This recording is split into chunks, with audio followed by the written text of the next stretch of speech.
Excellent. Good afternoon, everyone, and thank you for joining our session on Regulating for Inclusive Access, Lessons Learned for Transport from the Pandemic.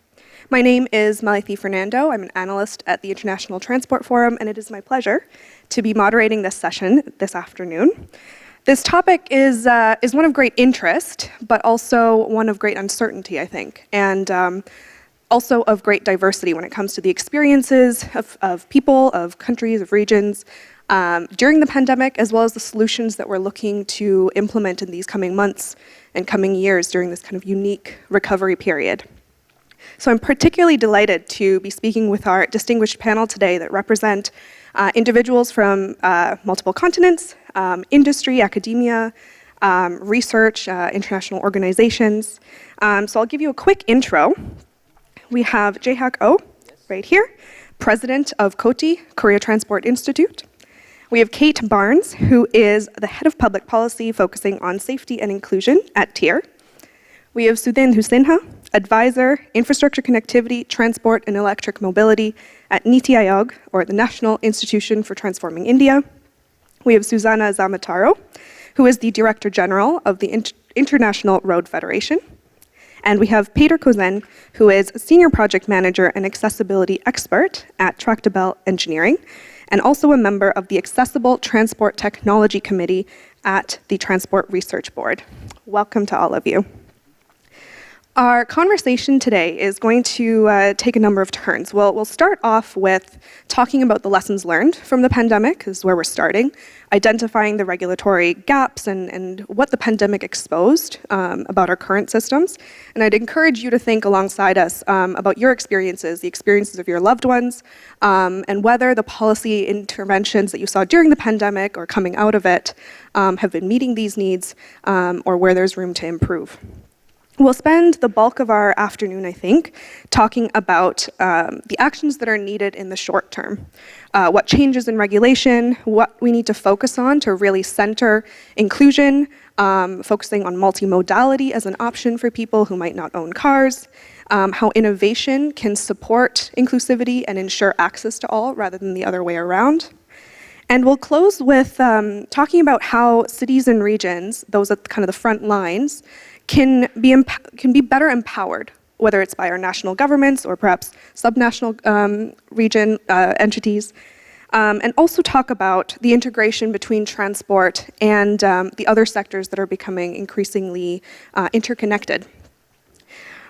Before we get to that, though, I would like to give the chance for our speakers to introduce themselves, get to know them a little bit, and the work that they're doing related to the topic today. So Jae-Hak, over to you. Can you hear me? It's okay? Yeah, okay. My name is Jae-Hak Oh. I'm the president of Korea Transport Institute. I'm very pleased to be one of the panels in this very special session on the pandemic issue for the transport. As you might know, the Korea Transport Institute, KOTI, is a research think tank for innovating transport policy and the technology development.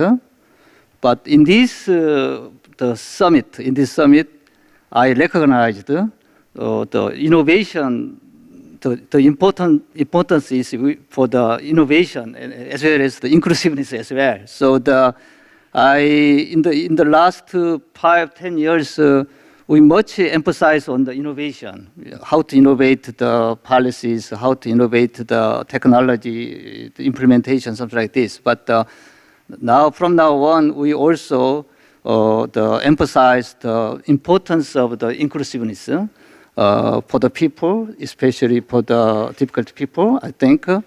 So I think in the last several years, especially during the pandemic period, the KOTI, Korea Transport Institute, is focusing on the research such as how to transform transportation or mobility, and also how to upgrade the public transport service using the new technologies, and then also how to provide better security for workers in transport industry, something like this. and also especially in logistics in industry. So we have a lot of report every year, annually 150 the research project the produced. So if you the contact us, and then we are very happy to provide such research outputs. The Malati asked me to address about some key reflections and the lessons from the pandemic on transport pandemic. I would like to address three important reflections. First one is which happened at the time, during the time of the first half of the 2020. At that time, Korea was very serious about the pandemic, okay? So the Korean government imposed very strong social distancing, not the lockdowns, but the strong social distancing. We opened the foreigners as well, the incoming, but still very strong, the social distancing, also the tracing, also testing, very stressful. Anyway, the people are very, very cooperative to the government policies. So the Korea, I think, is performed quite well against the pandemic, the infections, as you might know. So I think it's the first 6 months we are much concerned about what is the impact of the social distancing or lockdowns to transport demand or transport industry.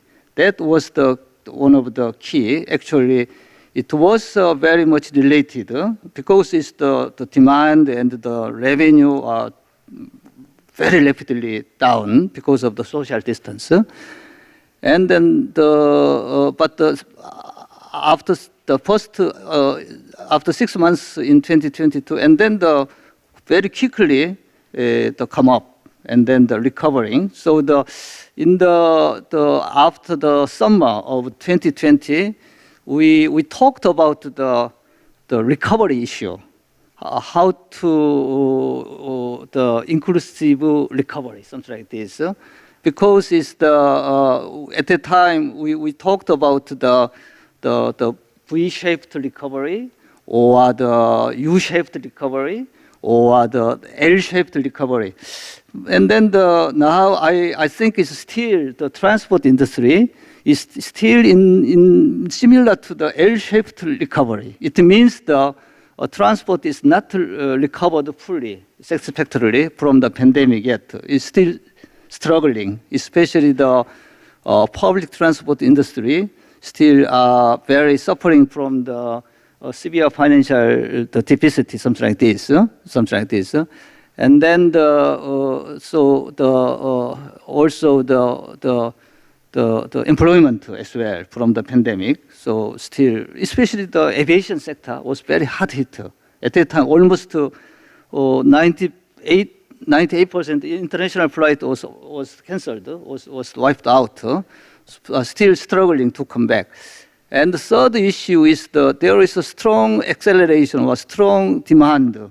Also the restructuring the transport environment, transport infrastructures, and also the how to transform the transportation for the future mobility, something like this. So the general theme is related to what is let's say the more people lead, human-centered transportation infrastructure, transportation service, something like this. You see. So later I will discuss more about these three reflections, how the Korea responding to the pandemic, something like this. Okay. Thank you. Thank you very much for painting a picture of, I think, what Korea looked like during the pandemic and the impacts. And I think some of these instances were shared throughout the world. So, Kate, over to you maybe to give us your thoughts. Great, thank you so much. So, hi everyone, I'm Kate. I'm the head of public policy at TIER Mobility. And for those of you who don't know TIER, we are the world's largest micromobility operator, providing cities with bike sharing services, electric bikes, and also electric scooters as well. And if you haven't had a chance yet, we do also have some vehicles outside, so a quick plug, go and try them. And really working and partnering with cities, we want to transform urban mobility, and we want to create modal shift away from a private car towards more sustainable modes. And we currently do that in over 33 countries around the world. So I think reflecting on the pandemic really broke the norms of transportation. Suddenly, you had to deal with self-isolation, with social distancing, and also with the need to work from home. And this led to huge fluctuations in, as you mentioned, the number of people actually using public transport. But against that backdrop, we also saw people trying new modes of transport for the first time. So a lot of people, for example, used a bike for the first time, or they tried an e-scooter for the first time. And this wasn't just because of suddenly the need to be outside in the fresh air and hopefully away from a mysterious virus, but also because cities really invested in temporary infrastructure to facilitate that type of activity.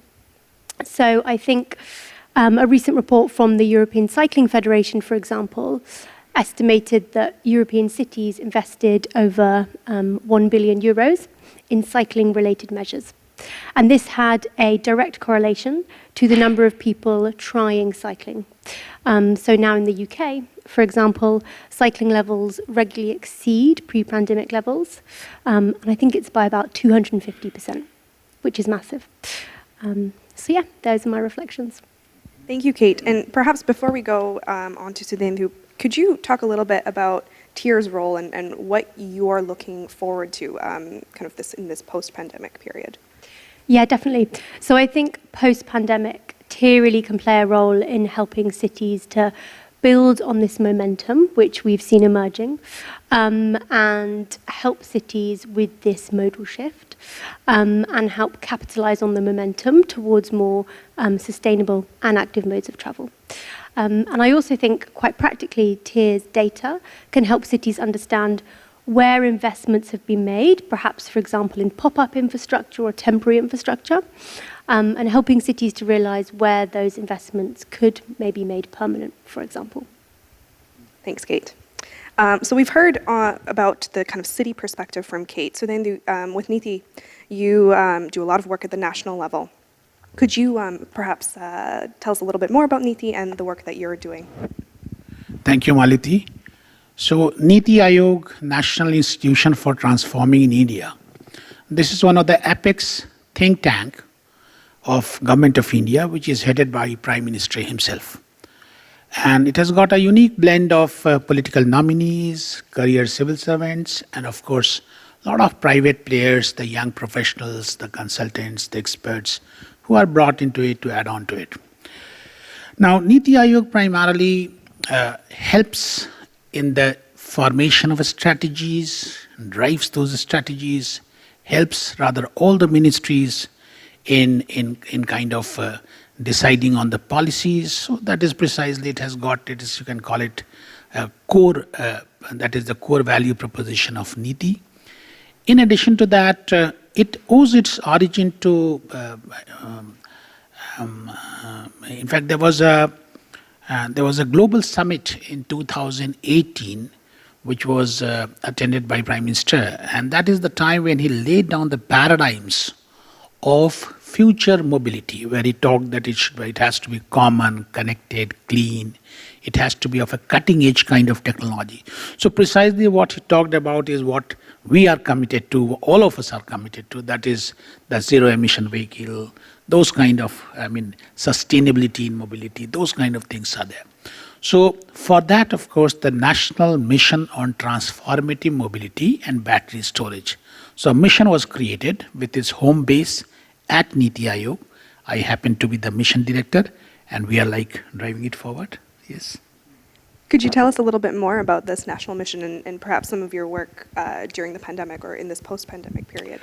So pandemic was absolutely brutal. So it brought in a lot of pressure on the supply chain primarily. In addition to the psychological aberrations that it created, it brought the entire supply chain into tremendous pressure. So we identified that what are the 7 or 8 elements of the ecosystem for taking electric mobility forward. So we have to create the demand, we have to strengthen the manufacturing base, the standards and specifications have to be positioned, the regulatory framework has to be created for that, and then a lot of R&D initiatives are there, urban mining is there, circularity is there, awareness is there. So as I said that during the pandemic, all of them were under tremendous pressure. But yes, we did not lose time. We were kind of introspecting during this time that what precisely and how precisely we should be forming our own strategy. So whenever it is over, we should be able to strike back or rather spring back at the fastest possible pace.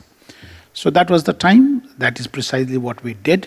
And now, of course, with all of your support, in India, this electric mobility is taking forward on absolutely in a structured way, that is number one, and in a very, very rapid pace. So that is what government's commitment is. That is what the Niti Aayog is into it. That is what mission is driving at. Yes, thank you, Malti. Thank you. Susanna, over to you. Can you tell us a little bit more about the International Road Federation and some of your work during COVID-19? Thank you, Maliti, and good afternoon to all of you. I know it's been a long day, fruitful and insightful day, but thank you so much for making the time to join us for this conversation.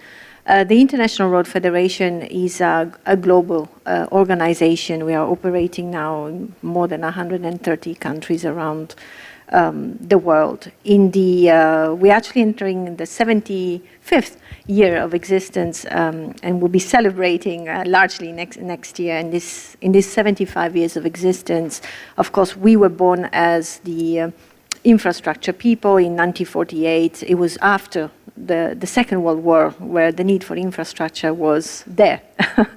In the 75 years, we have evolved. And today we're an organization that looks at mobility at large.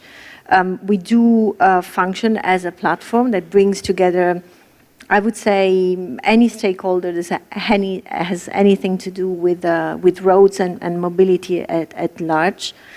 And we function as a platform, really a neutral space, and I'd like to underline that because we are a totally independent organization that welcomes public sector, private sector, academia, and civil society as well to discuss issues like the one we're addressing today with this panel and to find solutions together. I think our commitment to inclusion is really embedded already in our mission statement. IRF is really promoting the development of roads and road networks that enable access and sustainable mobility for all. And that translates also from our side into a strong commitment towards low and middle income countries. We do a lot of work in Africa as well.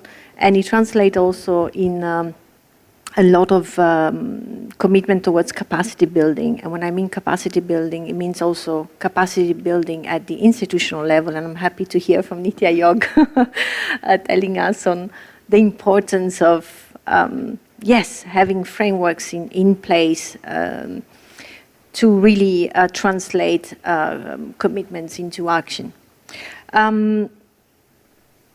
During the pandemic, and of course faithful to these commitments towards building partnerships and working in collaboration, and thanks to the support, I have to say, from the UK aid-funded HVT program, we built a COVID-19 hub, a knowledge hub. I have to be more precise on that. We felt that a lot of different actors, stakeholders within our sector were really struggling to find information and understand what was working, why and how, and who was doing what. And that was our little contribution, again, a very simple example of how we bring people together and how we make sure that that knowledge and expertise is shared within our sector, and I hope we'll have a chance to come back on that. Actually, before we move forward, I have had a chance to look at the Knowledge Hub. It's full of a lot of information and a lot of great work. Is there anything that sticks out to you from the work that you've been doing during this period? Thank you, Maliti. The hub looks at really all kinds of resources in terms of measuring impacts or documenting the impact that the COVID-19 pandemic was having on transport systems. It looks at responses as well. Each one of us is bringing to this table today their own experience, and started as well looking into pathways towards recovery. I want to mention quickly, and actually our president was speaking in the open ministerial today, made reference to a nice piece of work that we have done together with the Global Alliance of Road Safety NGOs. Safety is one of the key topics on which we work as a federation. And it was quite a premiere for us, a type of exercise, because we tried for the first time to map the impact the COVID-19 pandemic and the responses to the pandemic were having on transport and mobility of people and goods in Africa. And we did that by focusing specifically on 7 countries in Africa. The way we did it, it was really an analysis taken at the up level and then from the bottom. So it's top down and bottom up. We tried desperately, I have to say, it was not an easy exercise, to collect both qualitative and quantitative data on everything that was being done in terms of responses. And that was really our effort to document what was happening and trying to understand how each country was responding and why, on the basis of what, and whether that response, what kind of impact that response was generating. But then we went on the other side. We reached the communities, and thanks again to the support of the local NGOs, also specifically looking sometimes at this issue of safety. I think it was mentioned by some of the previous speakers that COVID, as I said, many impacts, and on the colleagues I see in the audience, some colleagues who work with me on road safety, we saw interesting or scaring things happening on the safety side. So we collected the voice directly from the community on the ground to understand how they were being impacted. Because a regulation and policy and a certain decision at institutional level can be very correct on the paper, but then have a complete different effect when it comes to the field, on the ground. Yes, it was a very exciting experience, and maybe I'll stop here and we'll come back to that because I want to share with you some of the findings that I hope will inform as well this panel. Thank you. Thank you, Susanna. We'll be sure to spend a little bit more time on the takeaways from that report. Peter, over to you. My name is Peter Kozijn. Some people will call me impaired or disabled, but I prefer to be handled as an engineer in a wheelchair. I started working at the University of Ghent in '89, and then worked until 31st of December 99 at the Belgian Railways. And this links me a bit to Leipzig because my first international project was here in Leipzig, where I was helping to develop a new high-speed line between Leipzig and Halle, the Neubaustrecke. I worked there for the Treuhand Anstalt. That was the company that had, or the association that had to do the conversion of Germany after the wall came down. Now I'm working for Tractebel. Tractebel is an engineering company, and it's part of ENGIE, one of the largest energy companies in the world. I work there as a senior expert and project manager in all kind of transport and urban infrastructure projects of the world. So from bridges up to locks and so on.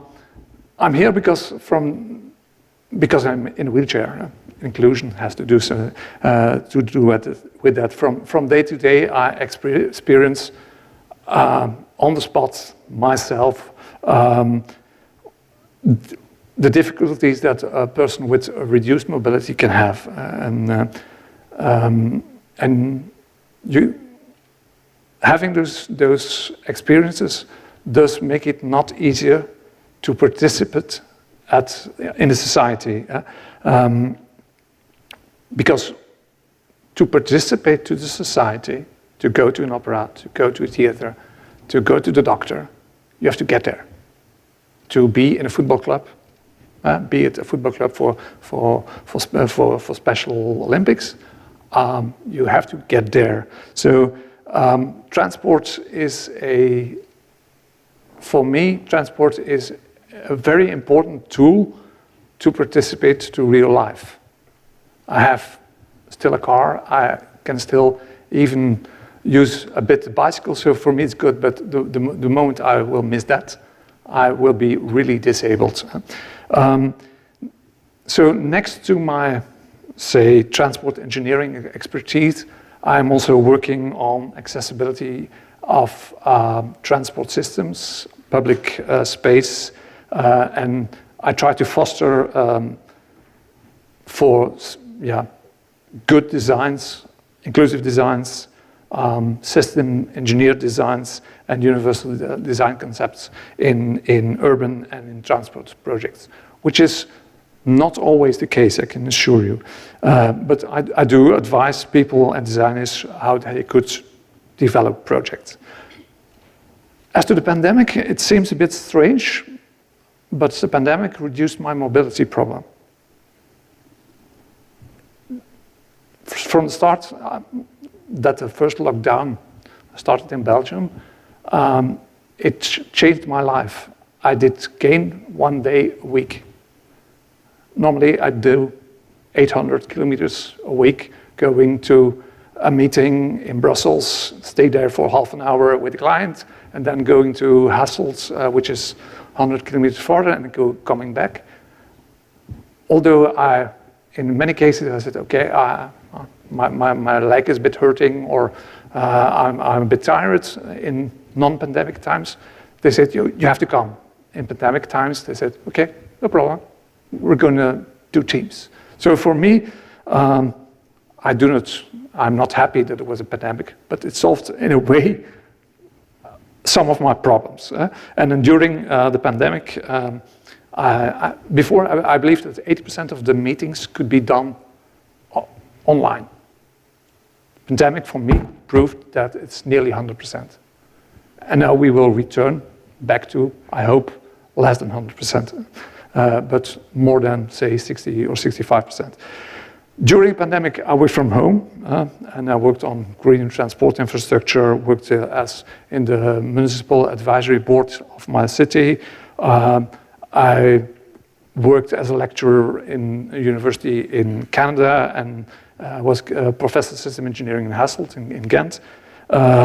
So I did juries, so I kept on living, I kept on working like a lot of people. And there I had, as a person with a disability, I had an advantage, because I have a kind of progressive kind of disability. I'm used to change things. And that's what we needed the most, and we still need in the world, is being able to adapt to difficult conditions in a short and pragmatic way. So that's. Thank you, Peter, and thank you for bringing your personal experiences as well as the lessons that I think we can all take away from the pandemic, whether it comes to kind of virtual access and how that improves accessibility for people or whatnot. Before we move on, could you tell us a little bit more about what prompted you to participate in this panel and why you think kind of this topic is of importance? Because of the lessons learned. Every crisis is an opportunity, they say, but I really believe in it. One of the things is, if you're willing to adapt, you can do great things. Sometimes you have to be forced to. I have seen people changing from opera producer to operator or organizer of a vaccination hub or center. I have seen people that normally made furniture, creating complete vaccination centers. I've seen people shifting to e-commerce. I have seen people buying for the first time in 20 years an e-bike to avoid buses. So not because they wanted to, but because they were, not obliged to, but the circumstances were that way that they would adapt it. So that's, I think it's a big advantage, a big lesson. What we also see is that some of those things will last. In Flanders, for example, even after lockdown has stopped, we see that 20% more people use bicycles and e-bikes to commute. It has also something to do with the gasoline prices and so on, but it's something that lasts. I've also seen cities do things that before looked as inappropriate. And in Brussels, you have the Wetstraat. It's the big road in front of the parliament. I think it has 6 lanes. It was a paradise for cars. And during the pandemic, they did shift 1 lane to a bicycle path. I think it's the largest bicycle path in a Belgian city, but it will stay there. Before, there was no one who could ever think that you would be able to bike in Brussels. And the last thing on lessons learned is a lot of people, you will maybe not be aware of it, but you have learned during the pandemic what it is to be a person with reduced mobility. You were not participating anymore to the theater. You were not going to the schools anymore. If you wanted to go somewhere, you had to organize your trip, ask if you were allowed to get, see if you were allowed, or if you could enter at the place. That's something we do all the way. You had to prove that you could get some services. You had to prove that you have a vaccination attest to go into a restaurant. If you want to park on a blue parking spot, we have to prove that. If we go into a hospital and they give us parking for free, we have to prove that. Even if we are in a wheelchair, we have to give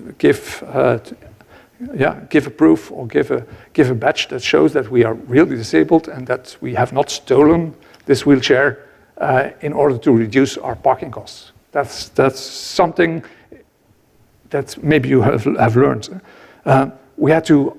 You have learned to ask if you were in quarantine to the neighbors to bring groceries. A lot of people do that if they have a disability. So what we have also learned is that some shifts only come after courageous decisions. I think politicians have relearned and have to relearn to make that decisions that are necessary. Inclusion is a choice.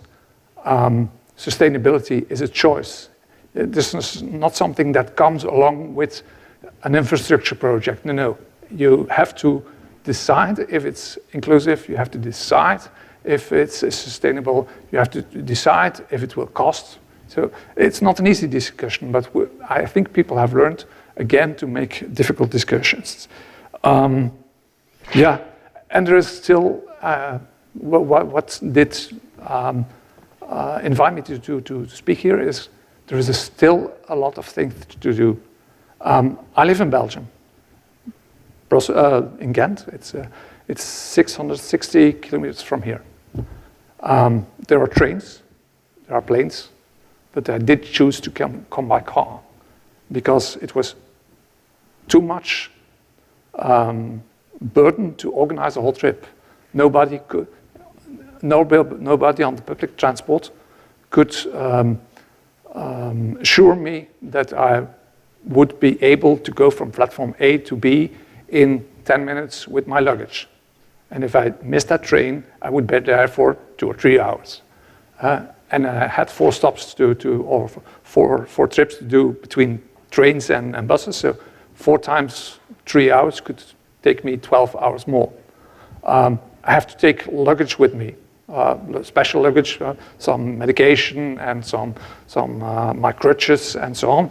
Yeah, that's not easy on a bus. So I came here by car. It was really nice to speed a bit on the German highways. So, but normally I should come here by public transport. It's more sustainable and so on. But for us as people with a disability, sometimes we do not have a choice on that. That's I think that's my point. Thank you, Peter. I think you've really highlighted some lessons that we didn't realize perhaps that we were learning, and hopefully that's motivation for us to take forward these experiences from the last 2 years without forgetting them, and acting on what we've learned. Jayhak, would you like to come in? I just to add one thing. It's during the pandemic, the Korean government made a great effort in drafting the proactive, or let's say the crisis responding New Deal project, New Deal programs, which consists of 3 major the programs. First one is digitalization, digital New Deal. Second one is Green New Deal.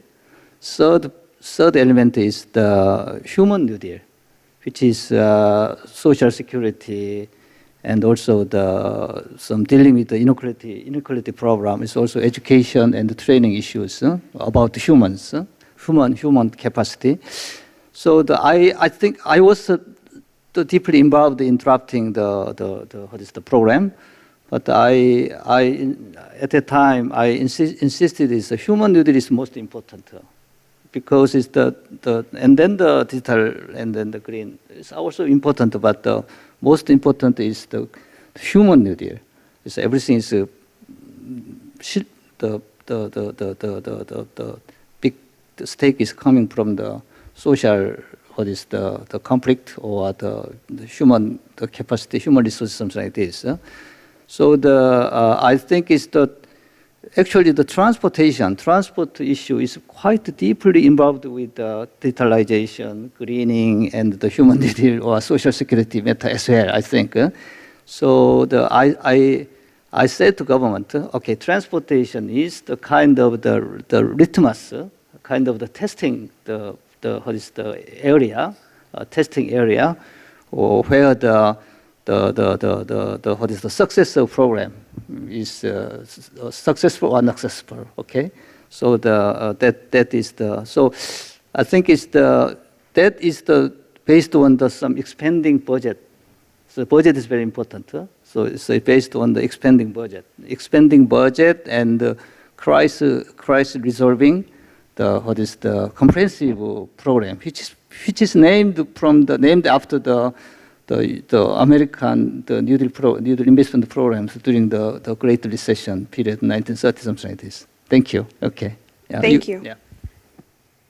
Thank you, Jack, for sharing the initiatives that are already underway in Korea. Susanna, you had mentioned, now that we've moved heavily into our lessons learned component, Susanna, you had mentioned the work that you were doing with the 7 countries in Africa and some of the lessons that you'd like to share from that. This would be a great time to hear from you. Thank you, Maliti. I just want to support actually what Peter was also saying about the awakening effect that the pandemic has had on many of us. It has been really on like a huge spotlight, like the one I'm having in my eyes here, that yes, forced us to look at things that we knew, or problems that we knew were there, but it's tomorrow. It's tomorrow. we will do that. And we were put in a situation where you have to. And to connect to that, it's the conclusion is really the inclusion and access. Although I agree with you, Peter, on the creativity part and the innovation opportunity that we have right now on the table. But inclusion and access are not things on which you can improvise. You really have to design for it. And equally the same, I mean, it was the same, what we found out throughout the study. Those countries or cities that managed to get a grip on the situation was those countries, for example, where there were already mechanisms in place that would allow to coordinate in between the different ministries or the different agencies, first of all, and the most virtuous one were those that included somehow community feedback, or they were including stakeholders already in all these processes. So one of the lessons learned, and which actually is really the recommendations of the report, make sure that you engage stakeholders on all fronts. And it's not ticking a box about, oh, I'm doing a project now, I need to do a public consultation, because that's what the procedure tells me. It's really designing solutions with the people. Because that it's basically addressing the problem upstream rather than having to correct them downstream. And we see that very, very often in road safety, again, where we find ourselves with projects, even recent projects, new infrastructure, and you send a road safety auditor there and you realize that they're missing on core issues, simply because we were following our vision without taking care of listening to the people who are actually living around and what they really need. So one of the lessons learned is also learn to put people back at the center. For too long, we have had this habit of first designing and building infrastructure, then thinking about how I'm going to convince people to use it. It's the other way around. People should be at the center, and then we build infrastructure that responds to their needs. So stakeholders, engagement, people-centered approach when it comes to designing and planning for infrastructure. We also learned that having monitoring evaluation processes in place is fundamental. Again, I can have the best idea and regulation and project in place, but if I'm not being honest about measuring what is really happening and what that solution is delivering, then we're kidding ourselves. So monitoring and evaluation is extremely important in that respect.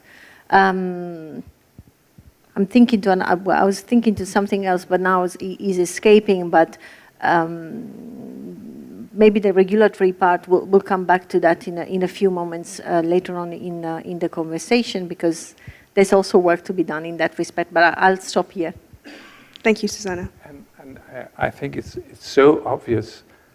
A road, a transport system, a bicycle lane has no purpose until people use it. A road is not a piece of art. Could be a piece of art, but a road isn't. So that centered approach is, I think, crucial for everything. That will imply, from time to time, very difficult discussions and difficult choices and so on. And therefore, you need politicians to do that weighting of interests. But you have to ask, what am I organizing transport for? And that's where we need to work. Stakeholders engagement is important to get things right. But again, very often we engage with ministers, and the easy answer is, at the end of the day, these are the people who are going to vote you. So make sure that you understand what they need. If that is, you're worrying about having to go through elections in 3 or 4 years' time. Yeah, and you have to shift from stakeholder management, which was the old term, to stakeholder engagement, and that's Completely different ballgame. Yeah, that's the ticking of the box, I suppose, Yeah. if you're designing and then convincing. Thank you both. I want to turn to Sudhendu. Could you maybe talk a little bit about the national initiatives that you may have had and some of the lessons learned during the pandemic through, you talked about clean mobility and affordable clean mobility, and that's being a huge priority for you. Were there any lessons learned during the pandemic? Yes, Malti. But before I take on, let me disagree with what Peter said. okay. That inclusion is no more a choice. It is, if at all it is a choice, it is a Hobbes' choice. So it is the only choice. So probably that is the reason why in a democracy like India, I see that all policies, inclusion is something that has become an integral part of it. Because until you are able to connect to the last person in the queue, it doesn't become meaningful or impactful. So socially it is important because it brings about stability. Politically it strengthens the democracy. Economically it gives a wider base for the generation of, say, gross domestic product or national income for that matter. Psychologically it creates a multiplier or cascading effect for others also to follow the suit.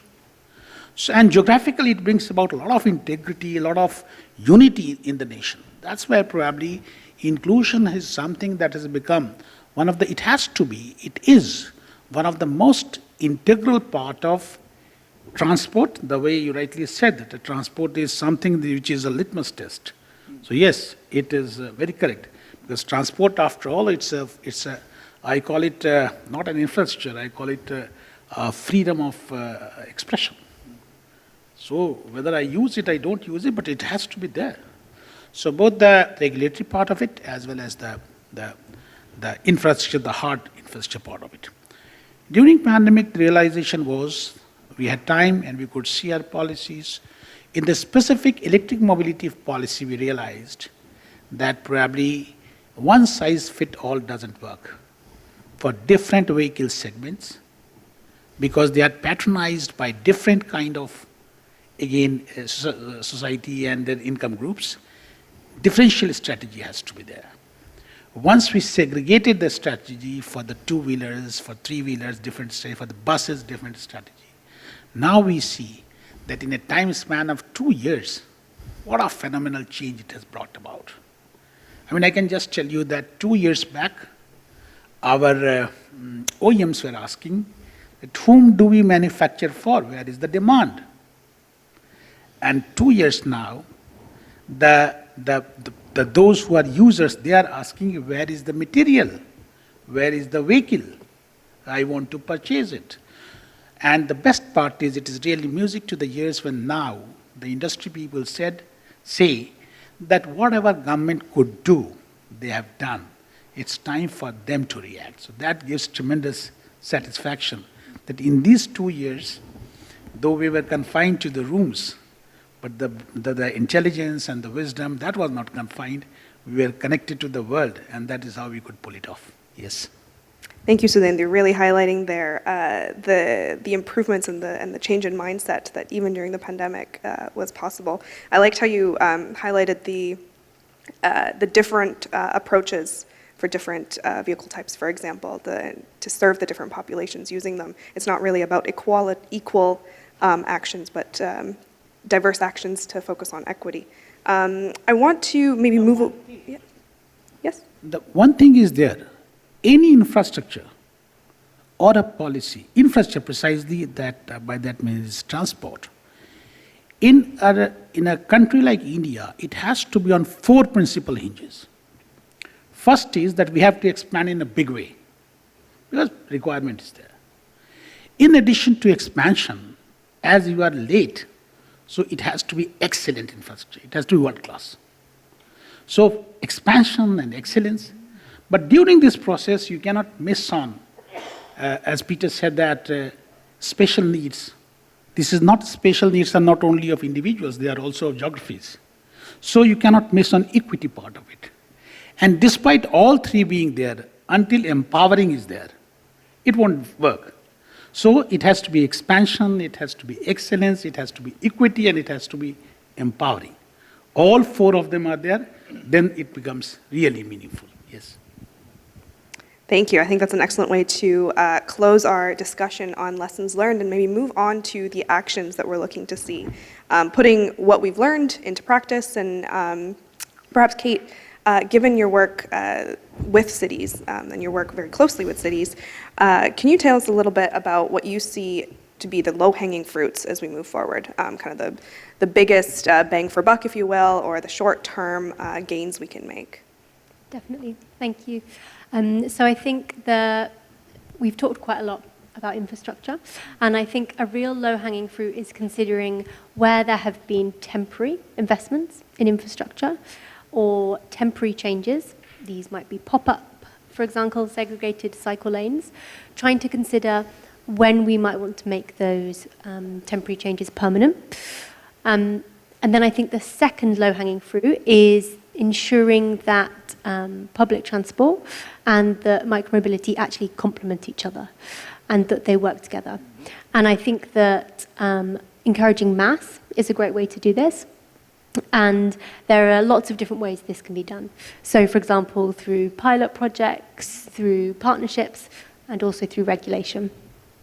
And the final low-hanging fruit that I want to highlight is ensuring that we are using the right tools to assess the impact on equity. A great example of this is equalities impact assessments and ensuring that we're really making considered choices in how we design our cities. Thank you, Kate. We had talked about coming back to the point on regulation. And Susanna, if I could kind of come back to you on that, do you see, where would you say we need to see the biggest changes in our current methods of regulating transport, and how is it kind of getting in the way of inclusive mobility, and what are the changes that you think need to be made? Thank you, Maliti. I think we just said it before, really putting people back at the center. Maybe also stop thinking as policy and regulation as being the panacea for all the problems. Indeed, regulation has to come and has to be there to set a framework that allows creativity when it comes to designing solutions, and hopefully a bit of innovation, because that in our sector is needed.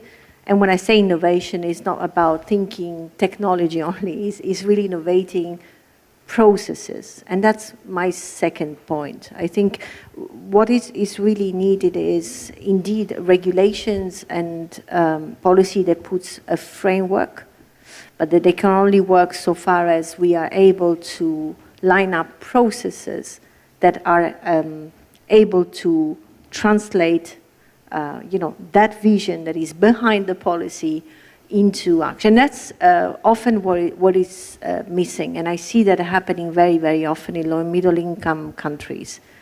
We have a target, we know where we want to go, we have that aspiration, but then the institutional capacity also to line up a process is not there, let alone sometimes building the capacity of the people who are in charge. We have to face it. It's a new way of, it's a long due, but it's a new way of looking at transport. And the competences are often sometimes not there because we don't have systems in place that allow that refreshing your professional competencies very, very often.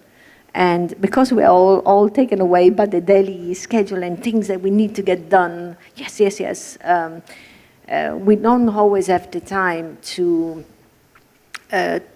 study and understand. I think what is really needed is also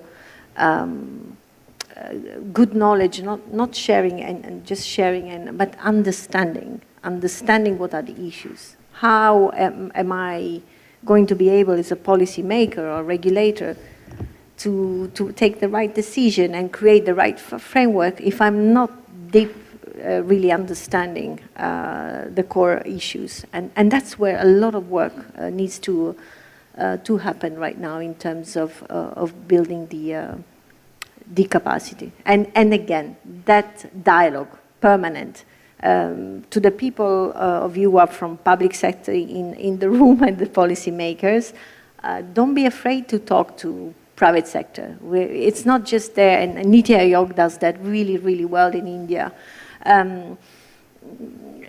We have common problems.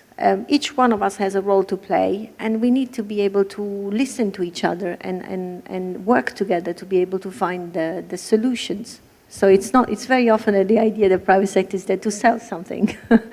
No, we are actually to provide solutions and find those solutions together. Thanks, Susanna.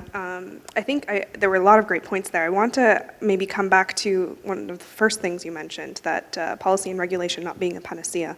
And perhaps, Peter, given your experience kind of more from the engineering and design realm, perhaps you could come in on what you see as gaps and barriers to inclusive mobility and where we need to be going.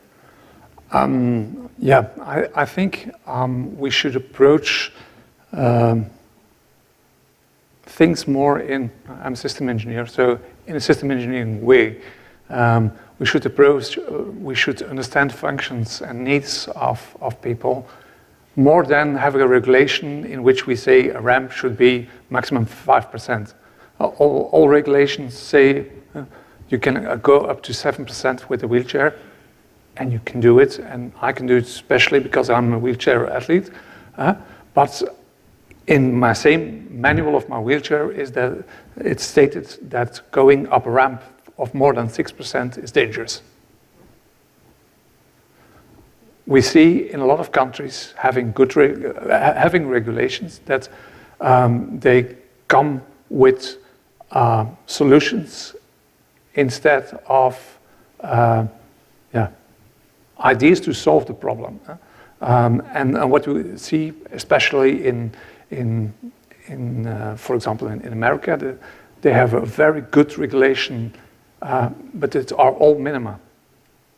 So you get a minimum, but you nearly never get the comfort because it's too regulated. That's one thing. Another thing is, well, of course, barrier-free design, universal design it's basic. It's something architects and engineers should learn about in their studies. And there are a lot of architectural schools that have that already. But for example, infrastructure engineers, if you ask them what is a universal design, say, oh, is that some special course on, I don't know, intercultural? No, it's something on make things work for as much people as possible. And what we also have to do is think on this moment, or I have to solve, is what I call the under-commercialization of inclusion. As long as NGOs are needed to put inclusion on the agenda, it means that it's politically not interesting. And I think I'm quite convinced that if private sector gets a kind of business model from it, then we will have a fairly better situation.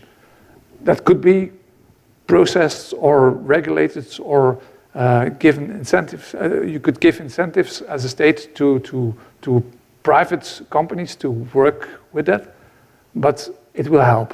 And I can prove it in a simple way. There are two sectors that are quite accessible, not inclusive, but quite accessible, for example.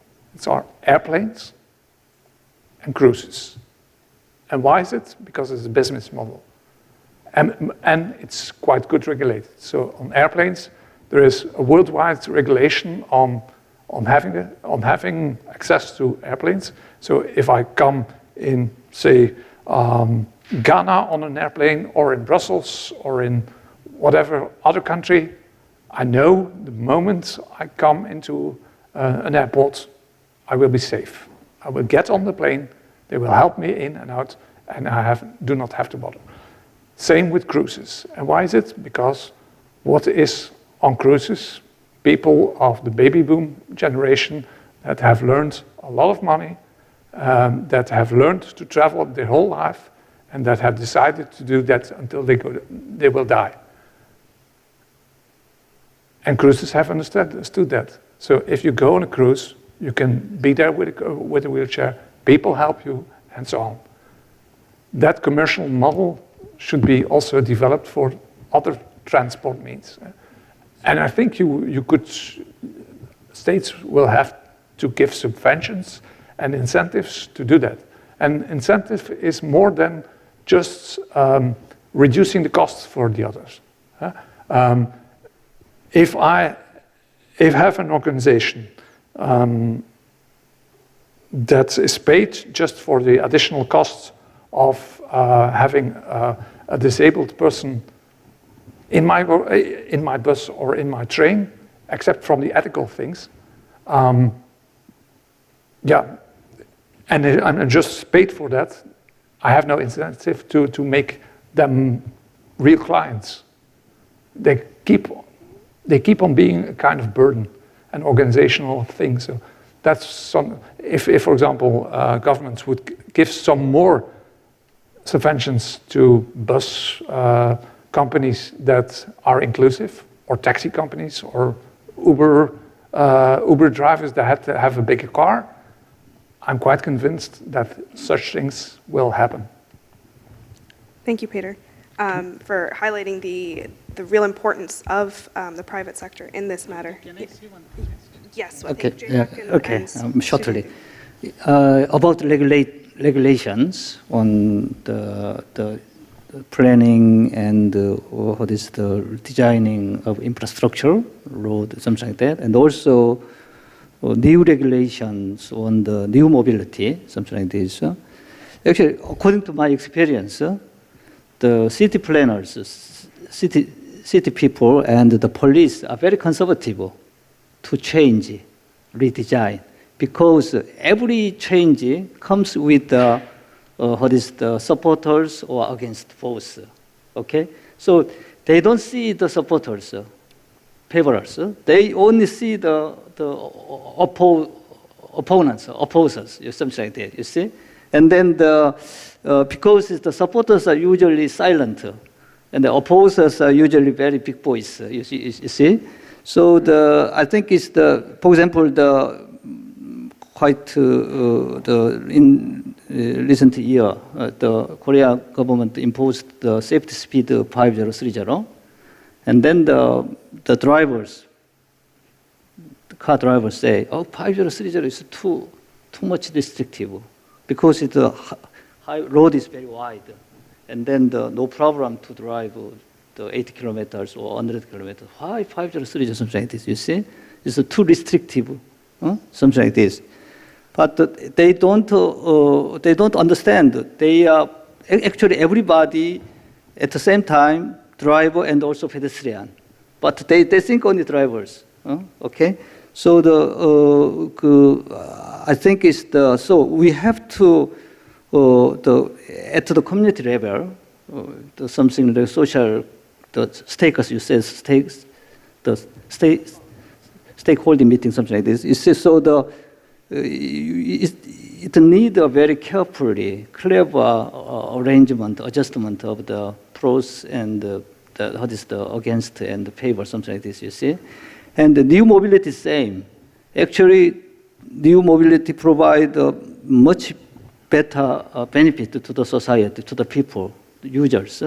But the taxi drivers and the bus drivers, existing the incumbent, the bus operator, the transport operators, service operators, they against it, and then the politicians are orchestrating, supporting their voice because they are very wide voice, something like this. So the regulation and the innovating the regulation is very, very important, I think. Okay? Thank you, Yeah, Jayhak. yeah. And we'll come back to the question on new mobility and what that might look like. Sudhindu, you wanted to make a quick comment. I was just remembering one of the origins of wheelchair, you see. So there is a book called Why Do People Move? So in that what happened is there's a mention that the Spanish King Ferdinand, he was disabled because of gout. And his courtier said that now we have prepared a room for you in which you will spend your lifetime. You can't move, king being king. So he said, come on, you can't restrict my mobility. He called his so-called scientists of his age and told them that get me moving as fast as possible. And that is how wheelchair came into the being. Thank you for that anecdote. Kate, perhaps since Jayhak has already mentioned kind of the role of new mobility, and this is of course a big question alongside regulation, could you maybe give us a bit of an idea of kind of the work that you're doing and what you see as the way forward for new mobility and kind of its role in multimodality as well? Yeah, definitely.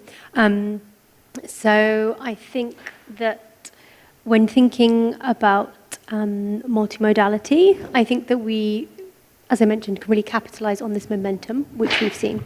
But I think that we've also had quite a lively discussion today about the role of regulation. And I think that we really need to consider the type of future that we want our cities to be and to build regulation around that.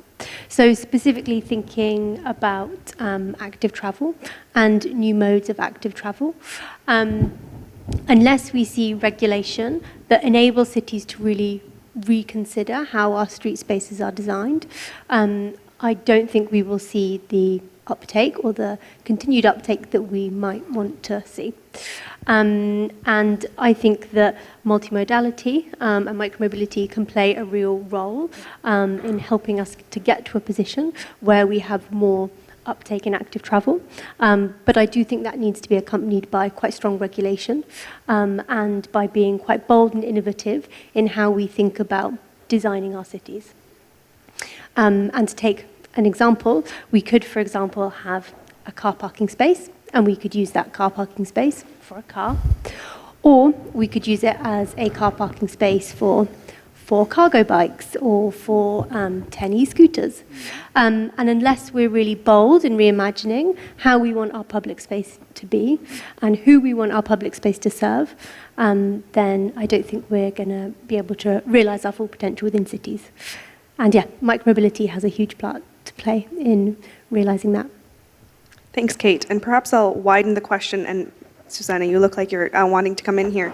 Perhaps I'll widen the question from new mobility to kind of all the innovations that we're seeing in the transport sector, whether it's digitalization or automation or new cleaner vehicle technologies, and how we can make sure that their development also includes a strong focus as a main focus on inclusive mobility. Susanna, over to you. I don't want to abuse the floor. I just wanted to respond to that. Well, first of all, we should not expect that technology will sort out all the problems. Here I'm putting my strong hat of infrastructure people. And I totally agree with you on the importance of having that creativity, innovation when it comes to infrastructure. But talk to the engineer that has to do that. You know what happens? That we, and the politician or the policymaker has these fantastic ideas, but the engineer who is there has to build according to the design standards, the guidelines, because there are liabilities otherwise. He doesn't literally, although he sees it, the value of changing that, he can't, because the guidelines and the regulation or really the design standards have not been changed. And that's very often the, you disagree, but not completely. We see that very often in road safety again. Yes, especially at the urban level, we know there are evidence-based solutions that work, but sometimes they can't be implemented apart from the funding issue. And I agree with you that working with private sector could help sort out that problem. it's because there's an issue of regulation and policy, let alone the problems, especially for, and it would be lovely to hear from the people in the room, if there's somebody from municipalities and local level, that problem of competence in between what I can do as a mayor of a city and what I can't do, because sometimes you often have a big national road, and it's not technically, but by law, it's not under my competence.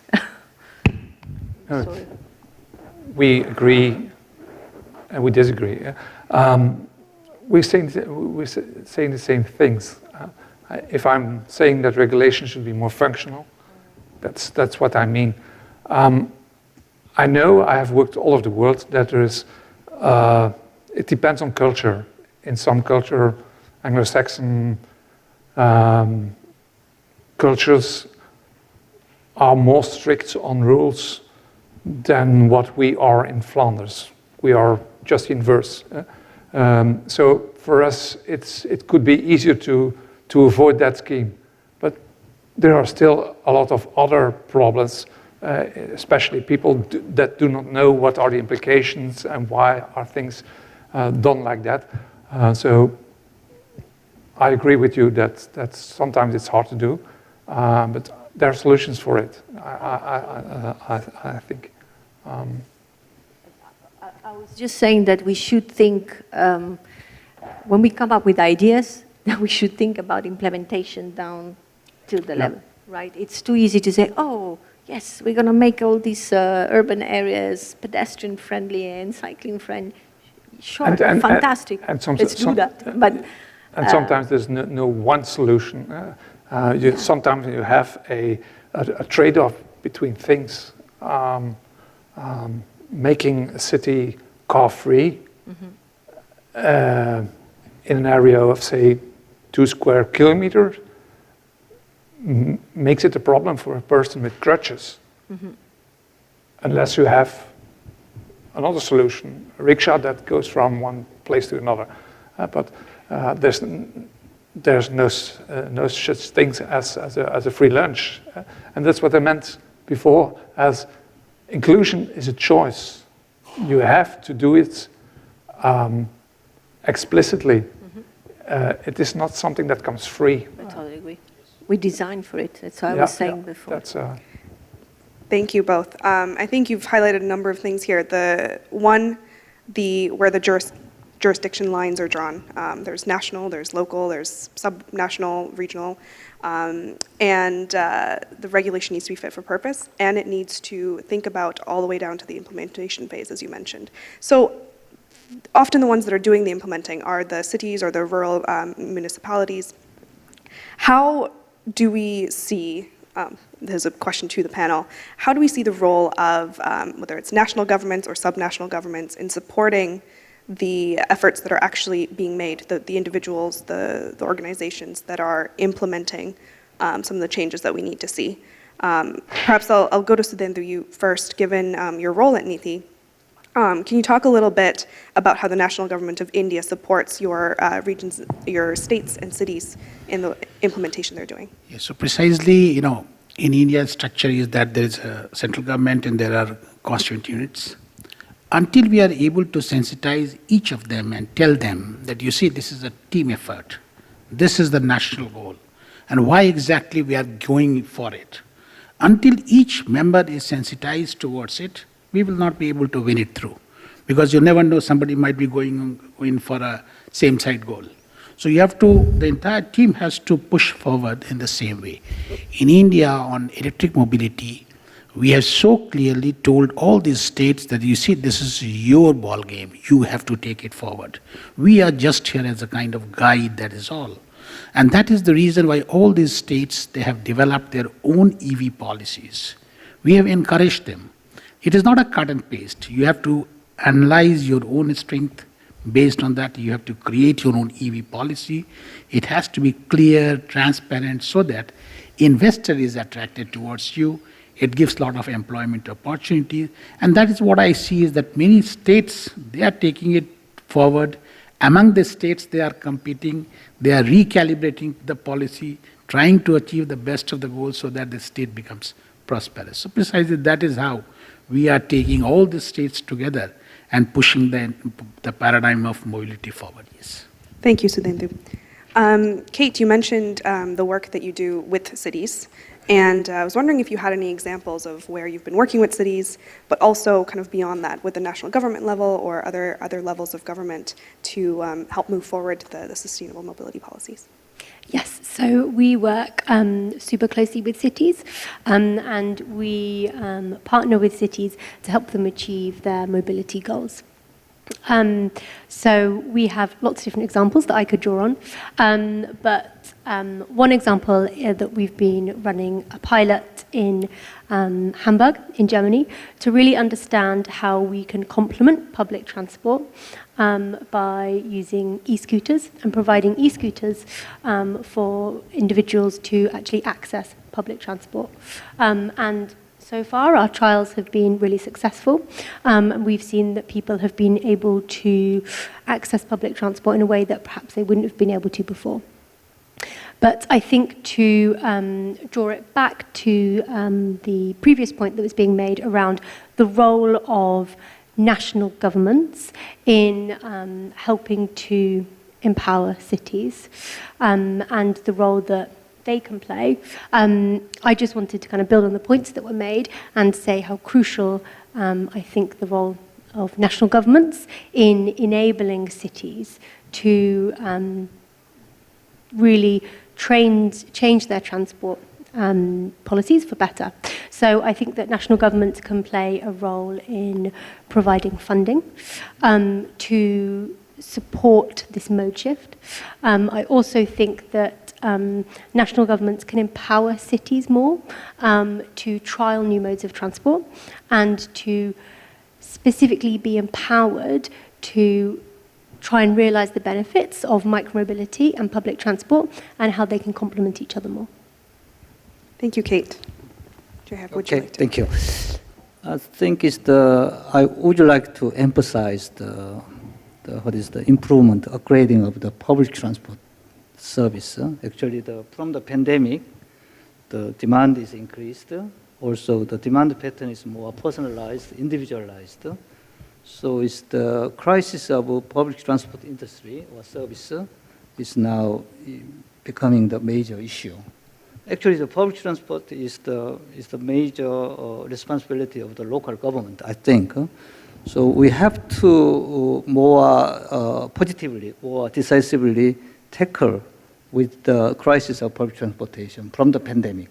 Okay, so I would like to emphasize the role of the DRT, demand responding the public transportation service, especially in the rural area or remote area or elderly people living area. You see, so that is related to the digital gap as well in this forum. Frequently mentioned about that. So I think it's that to my research steps I emphasize there is technologies is there. The problem is how to implement the service into the people. You see, that is the issue. Okay, so that is the one thing. I wrote several times in the Korean newspaper about, for example, if the public transportation collapse, people's life will be difficult. Something like this. So I emphasize the importance of public transport. Second thing is in the next 10 years, the transformation of transportation or mobility will be the very decisive, important time. Okay, but you know the local government by themselves cannot push it, cannot do the transformation of the transportation system. That is very difficult. That requires, for example, the national strategy or cooperation between the central government and local government, especially the financial, the budget system is also very important.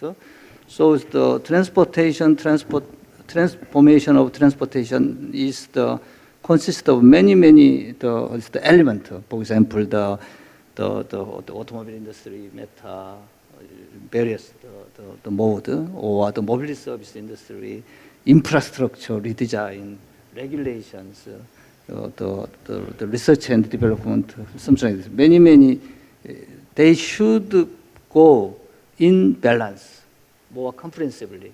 So that is the absolutely cooperation between the central government and the local government, and also the private sector and the community level. Their cooperation is decisively important. Thank you. Yeah. Thank you very much. Kate, would you like to come in on that point?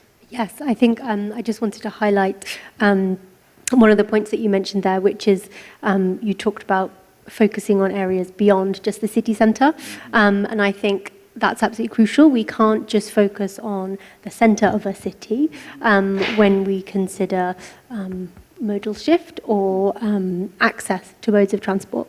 And that's because often we see with peripheries of cities as population density decreases, we also see reliance on public transport decrease just because public transport often becomes more infrequent, and therefore reliance on the private car increases. So I think it's something that we really need to think about holistically, not just focusing on city centres, but also more regionally and on peripheries as well. So yeah, just wanted to highlight that important point. Thank you, and I guess closing the gaps within the multimodal options for individuals in peripheral areas as well. You mentioned demand-responsive transport. We've talked about micromobility. Thank you very much. Thanks for bringing the rural community discussion as well to this forum. Before we close, I would like to give all our panelists an opportunity to think about kind of one takeaway from this session. What would you like to leave our audience with? We've talked about a number of different things. We've talked about the importance of different modes of transport. We've talked about the role of regulation, the role of fit-for-purpose regulation. What stands out to you from our conversations? And I'll go in reverse order to our opening statements, starting with Peter. I think it's the most important thing in the whole inclusion discussion and the whole inclusive transport discussion is we should focus on solving the right problem with the right means, and we should have continuity in mobility change, and some of those chains can break for whatever reason: a physical barrier, an organizational barrier, a financial barrier. Think of a refugee in a city having a very good sidewalk, going to the bus, and then he has to pay with his bank card. But as he is a refugee, he can't get a bank. So the only thing he can do is or ask to someone else to pay for him or pay cash. But due to COVID restrictions, you cannot pay cash anymore. So is that make that inclusive needs other solutions. So solve the right problems. And we as engineers are very good in having good solutions for the wrong problem. I'm an engineer, I can say it. So that's something we have to learn. And yeah, I think that's and second thing, I repeat it, there's no free lunch on inclusion. It's a choice, it will cost you, and it will initiate discussions between stakeholders. If you want that your 87-year-old mother goes on the bus at 7 o'clock in the morning at rush hour, that could mean that some people have to wait. Can we solve it? Will we solve it? Are we making that choice? That is an important thing to think of, but it will not come for free. Thank you, Peter. Susanna? I think I want to say that because on this focus of the conversation about governance, and it's by no means a way of, I think it's very difficult to summarize all the intricacies and the important elements that this conversation really requires. But to your question on what I retain and would like you to retain out of this conversation as well is the idea that policy and regulations are actually there to create fertile land for innovation to flourish. And I would like to leave you with that image. It's not about constraining, don't do this or do that, but really how can I create an environment where we can get the answers to that type of things you were mentioning, not just how, the percentage for the ramp, but am I responding and how am I going to respond to those problems? And back to that question on national, local, which links also to that about creating a framework. The local people are the ones who have the ears on the ground. It would really help if at the national level, when it comes to inclusion or cycling or walking, having a national strategy helps, because it creates that kind of ready framework. And if it's done well, it means that strategy, which gives only a vision, then I leave it to the people on the ground to find the right solutions, but it gives me a vision. And if that has been done well, that strategy has been done with all of us, with private sector, with the people, with the NGOs, and yes, the people who actually need those answers. Thank you. Thank you, Susanna. Kind of echoes the top-down and bottom-up approach you talked about in your work. Sudhendu. So rather I would sing for the panel and the audience and the theme and the platform that gives opportunity for such a good peer-to-peer learning and exchange of ideas, and definitely it goes in for cross-pollination of ideas, and it helps to grow. So a lot of congratulations to Team ITF that has pulled it off so well. And of course to you, Malti, for moderating this discussion so well. And I'm sure that more such opportunities would be there. Thank you. Thank you very much for your kind words. Kate. Thank you. I think my reflections are that the pandemic has provided us with an opportunity for a new normal, and we should really seize that, consider who we are designing our streets for, and how we're designing them. It's given us the opportunity to make really bold investments in infrastructure, and we've seen the results that has had towards greener and healthier cities, and now is the time to really double down on those efforts to see the benefits in the long run. Thanks, Kate. A real call to action there. Okay. Jayhak. As you might agree, the pandemic gave us pains and difficulties, a lot of problems, as you imagine. But at the same time, pandemic awakening us to the importance of the inclusiveness, the importance of the people's need, importance of the resolving the social conflict matter, the stakeholders coordination issue, and then a lot of and then the online economy as well. So it's the pandemic now is changing, shifting our society, our economy in a very rapid way. But we have to make it a very positive way, good way means, okay? I think that is possible if we work hard. And then there is a better future for the mobility and also what is the people's life as well. Thank you very much. Yeah, Malti. Thank you for that optimistic note at the end there. With that, I think we are going to close this session. Thank you very much to our panelists for giving us their time and involving us in a very, very interesting discussion. Thank you to the technical team that's been working behind the scenes with all our mics. We had a lot of discussion going on, so thank you for your attention there. And thank you to you for attending. I know that we are now staying, we're the ones standing between you and the gala dinner and cocktails, so I hope to see many of you there. And yeah, enjoy the rest of the evening in the summit. Thank you.